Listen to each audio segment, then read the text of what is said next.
Why Japanese company Honda warned new North American plant may be delayed, and why oil falls while bond yield ease, and why Trump sends Saudi nuclear deal to Congress, and why Wall Street rebounds ahead of Nvidia crash. These are major updates you never find on mainstream media. So watch this video till end and subscribe closed letter analysis. Wall Street bounced back on Tuesday after the previous technology sell-off.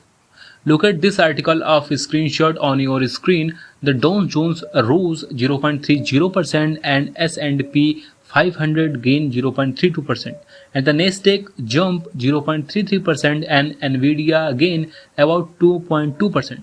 While AMD climbed 4.9%, investors are now heavily focused on Nvidia earning because the results could influence entire AI and semiconductor market. A major geopolitical diplomatic move came from Washington. Look at this article on your screen. President Donald Trump sent a proposed civil nuclear cooperation agreement with Saudi Arabia to Congress, but he also said Riyadh should recognize Israel. Deal could strengthen US-Saudi relations and increase American influence in the whole Middle East. At the same time, the conditions attached to agreement could make the diplomatic situation more complicated in a region of Strait of Hormuz. What is your opinion on this topic? Below comment in comment box. And global market got some relief yesterday as oil prices fell and US Treasury yield moved lower.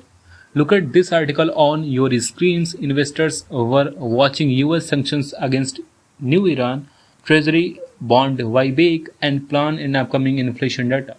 The fall in crude oil prices helped reduce some pressure on markets, while investors also waited for Nvidia earning for a fresh signal about AI boom. US dollar was mostly stable and while gold remained strong. Now we talk about our last and business news came from Japan. Honda said it may not build a plan a new factory in North America if its current trade agreement is not extended. Company is concerned about future trade rules and tariff. Look at this article on your screen. This shows us how changing US trade policy is now affecting major global companies and their investment decisions. For business, the key question is no longer only where production is cheapest, but also where future trade rules are more stable. What is your opinion on these news? Comment below in comment box, and for quick news and quick analysis, subscribe closed letter analysis. We meet you in a next video.